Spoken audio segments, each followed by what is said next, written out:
Vote যত এগিয়ে আসছে মানুষ যেন তৃণমূল থেকে পিছিয়ে যাচ্ছে। প্রিয় দর্শক, তৃণমূল ছেড়ে আইএসএফ এ যোগ দিচ্ছে এক এক করে। প্রিয় দর্শক, ভাইরাল ছবি আপনাদের দেখাচ্ছি, দেখুন। প্রিয় দর্শক, এই বিষয় নিয়ে আপনাদের মূল্যবান মতামত অবশ্যই জানাবেন। প্রিয় দর্শক, কালকে একটা ভিডিও ছেড়েছিলাম, সেই ভিডিওতে একজন কমেন্ট করেছে যে আইএসএফ এতদিন ধরে কি করেছে, আইএসএফ কি ছিঁড়েছে, মানে এইভাবে গিবত করে কমেন্ট করেছে, গিবত করে। প্রিয় দর্শক, কমেন্টটা পড়ে মনে হলো এ গুন্ডা মস্তান দুষ্কৃতি ছাড়া অন্য কিছু না, তৃণমূলেরই দুষ্কৃতি।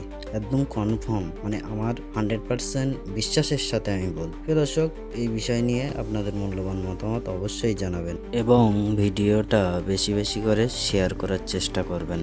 আপনারা দেখছেন Ziauddin report, Zia news TV, Kolkata.